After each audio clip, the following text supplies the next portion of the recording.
Hey, and welcome to my YouTube page. So, hopefully, you've watched my steps 1, 2, and 3. And I felt like I'd take a pause this week and talk about my own development and the own development of my abilities, because we're going to be getting into higher steps and when things start really developing. And I will say there's a lot of repetition in Barden's writing as we go through the higher steps. A lot of this has been mentioned in the theoretical section. It's been mentioned in the first 3 steps. And we're coming back to the same themes over and over as we go forward through the steps. But before we do that, I'd like to talk about my own journey some, so it can kind of help you understand how could somebody achieve all of the abilities. And first of all, I do not consider myself a master. That would make me very uncomfortable if somebody called me that. But I'm 46 years old now. And at age 21, it was the junior year, my junior year at Vassar College, I had a spontaneous Kundalini awakening. And it happened like I had not read spiritual literature a whole lot. I didn't know tons about spirituality other than the Christianity I got in church as a kid, and a belief in a God full of mercy and love. I did have that, but I didn't feel necessarily comfortable with God at the time.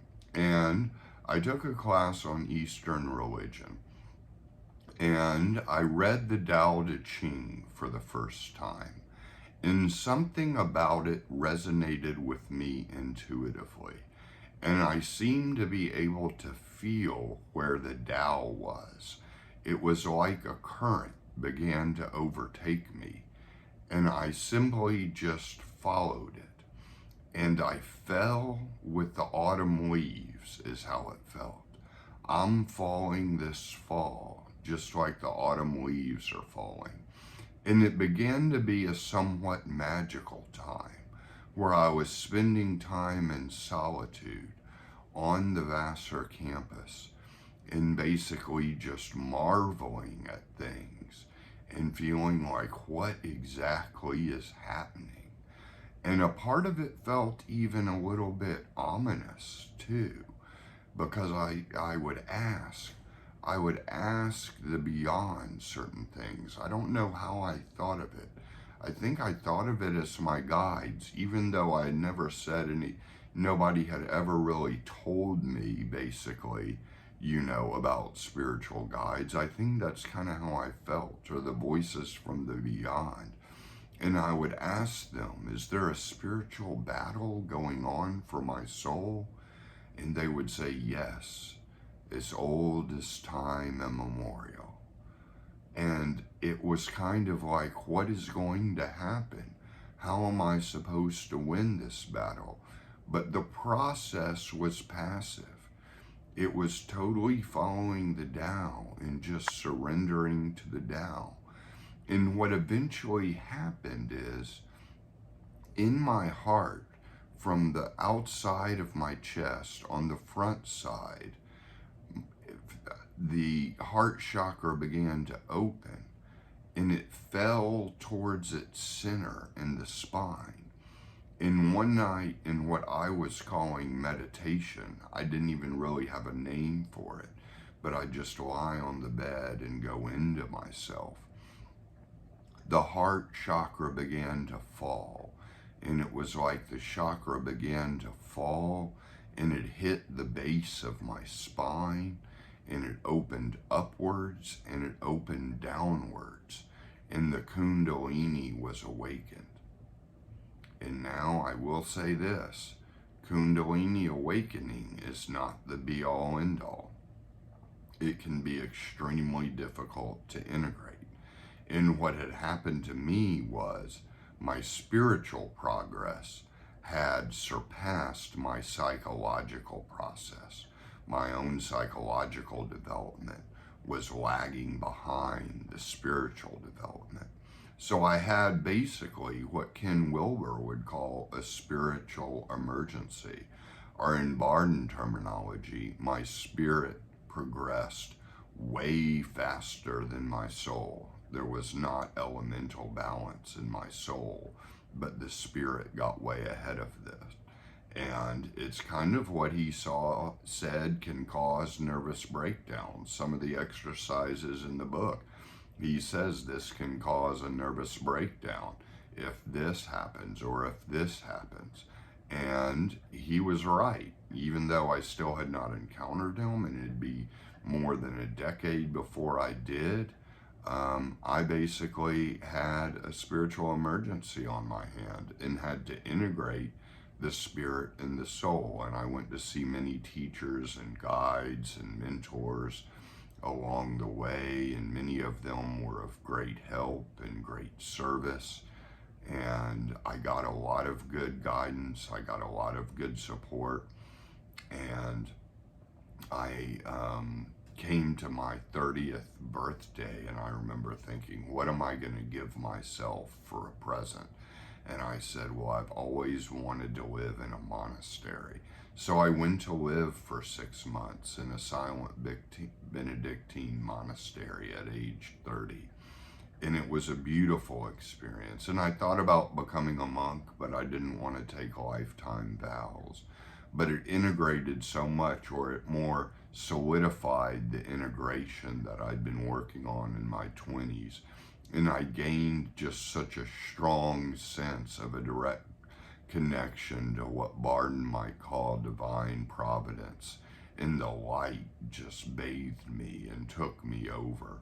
And my soul kind of began to swing into balance, and I would feel the elements inside of myself and how they were working at different times. And I was reading some Taoist literature and some Buddhist literature, even though it was definitely a Christian monastery I was at. It was a more, I don't know what you can say, maybe more liberal, maybe more open-minded than some people might think about a Christian monastery. But anyways, it was a good experience, and it really helped me, and I came out feeling very powerful. And it wasn't probably until 5 more years until I encountered Barden. And so I entered the Barden work having already achieved some of the things. I could already go to vacancy of mind very quickly. I could already had a sense of the elements inside of me. And the theoretical part of the book of Barden resonated with me. And I thought, yes, this is the way it is.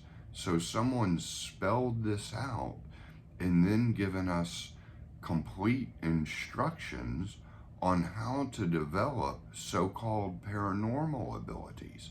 This is fantastic. How did I come across this? And I came across it actually accidentally. I was reading a book on the Gnostic Tarot, I believe, by Lee Irwin. I think I'm getting that right. This was a long time ago. But, he had referenced Barden on a couple of things that looked fascinating. And I thought, okay, I'm going to buy this book. And I bought Initiation into Hermetics and read it. And I said, what a gift that this actually exists. And I'm sure some of you may have had the same experience with Barden, like, wow, this actually exists, this book, giving all of this and spelling it out. So it resonated with me intuitively. I started having some of the abilities develop just during reading the theoretical part of the book and getting it matched with my own experience. It resonated. It wasn't like I had to change my way of thinking in order to match the theoretical part of the book. The theoretical part of the book matched the way I kind of intuitively thought about it all along. And so many of the abilities in me have basically developed secondarily. That is, I've gotten magical equilibrium with the elements, I've gotten connected to God, I've gotten charged up with electromagnetic fluid, and a lot of these things have happened, and objects have started to move, candles have started to light bulbs go on and off, all this kind of crazy stuff. I even knocked a person over once, and this was happening almost as a secondary result of getting really charged up, because I had just read the theoretical part of the book and I had gotten so charged that a lot of this just started happening. So I began to go through the steps, and a lot of it came pretty naturally, most of it in fact. But step 3 was very much a challenge for me. Clairvoyance and clairsentience came naturally to me as I'm visual and feeling, I'm visual and kinesthetic in my kind of learning style. So I think that has something to do with what, psychic abilities we may be open to. And certainly Barden helped me strengthen the psychic abilities I already had. But in step 3, I had a very, very difficult time with the sense of hearing and the sense of clairaudience. And I'm kind of jumping ahead actually to step 7, because in step 3, and that's what I did when I was reading step 3. I did the same thing now. It's like doing it again, because step 3 is only the sounds that you specifically imagine. It's not clairaudience. It's actually the sounds that you want to hear. But the problem was I was getting all these mixed signals, and then kind of voice sub-audio voices would start coming into me, and some of them would feel positive and negative, and it's just like, oh wow, my sense of hearing and my mind are just a bit of a mess. So I struggled for months getting that down with step 3. That was actually very challenging. And so, and as I progressed, some of this came more easily. Some of it happened before I get to actually doing the step work, if that makes sense. Like before I would get in my process to going through step 8 or 9, the abilities of 8 and 9 would begin to happen. And they would begin to happen secondarily. And what Barden began to teach me is how to consciously control it, because, we're not, he's not training us to be mediums. He's not training us to, kind of cheat our way into these things, as can be done, and as many do. He's come to a way of being able to consciously control it all, or consciously choose. Sometimes I don't like the word control. It sounds a little too tense. But consciously choose what happens at each point, not like just a secondary effect. And so that's been my big work with Barden. Not necessarily gaining the abilities, but being able to distinguish of having them happen secondarily and having them happen consciously. And that is an ongoing process for me in the higher steps, to be able to consciously do it at will.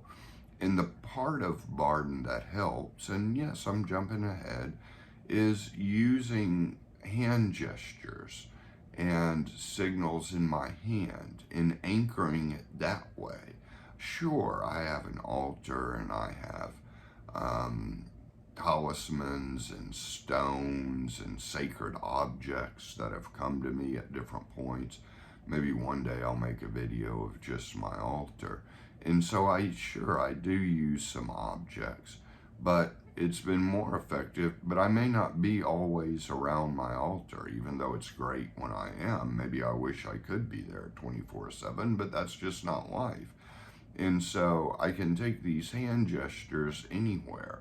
I can do them with my hand in my pocket so I don't look, a little strange, to other people if they're around. And that can happen that way. So all the different abilities that have happened in the different states I've moved into, I've anchored in hand gestures over and over and over. And that's helped me get into these spaces where I am able to do things a little more consciously. And so that has been a big help to me. And so that's been a lot of my progress. That's been a lot of my journey. Again, integration is ongoing work. Evocation does kind of have a curious, thing to it with me, but I'm not like biting at the chomps to get into evocation for some reason. I'm more, into getting able to just completely master initiation into Hermetics. So I'm able to do all of these things any day at any time during the day. Not necessarily when I'm in front of my altar meditating, getting charged up. That's, that's great that I can do these things then and do these things when I practice. But I would like to get to a point where I could do them at any time, no matter how the day was going. And a part of that's just life. I mean, let's face it, there's a pragmatic side to this. And Barden talks about it briefly, but he doesn't spend a whole lot of time talking about it. But we live in a very imperfect, broken world, in my opinion. And, we have issues in our societies across the globe. And there are struggles, and there is pain, and there is extreme suffering and darkness in our world. And we encounter that on a day-to-day basis, just living in the world. And so integration of Barden throughout all of that and living in the world we live in, is definitely a process, or it has been for me, to be able to do these things consciously. Sure, there's been times when it seems like I've stopped the weather with a hand gesture. I've stopped the rain from coming. But there's always kind of that doubt, did I really stop it, or was that just coincidence?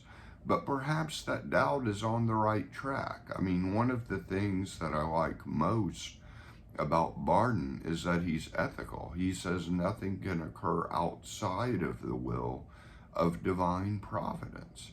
And that's been my experience. Now, I recommend in my videos going physical, soul, spirit in basically the exercises to get a good foundation. But I will say, when I was at the monastery, it happened the other way. The spirit got real advanced, and the soul and the body fell into sync. So it can happen that way, but it was a very grounded lifestyle.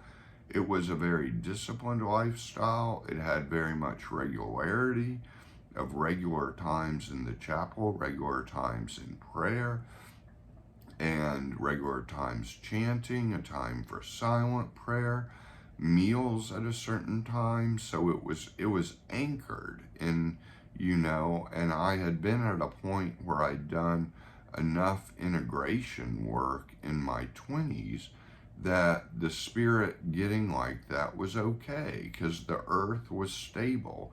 The soul was stable, they were stable health. It was a stable, healthy environment.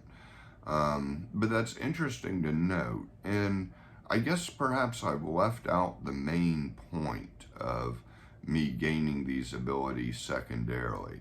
The main thing has been elemental balance in body, soul, and spirit. And then taking that elemental balance in all those different places, taking that magical equilibrium and connecting straight to the Akasha and the light and the will of divine providence, and then things can begin to happen. And with a simple intent, things can happen in that space. And that's how it's happened with me. Being in that space, magical equilibrium in all areas, the electromagnetic fluid, I mean, I'm kind of feeling it now, the electromagnetic fluid, emerging and getting stronger, in tuning into the Akasha, and then things can begin to happen. And simple intentions to the light go a long way. Sure, there's the fire element that leads to light and vice versa, but it's also important to have the negative balance to it, the water and the darkness, because, a lot of times things will open and things will shift like a warm flowing spring, kind of emerging deep inside of yourself. And that's how it's been for me. And it's been tingling, it's been adjustments, it's been being able to maintain a higher attunement without flying off the handle or getting too overwhelmed. And then, again, there's the practical issue of day-to-day life. And there's also what I want to do and what I really want to do.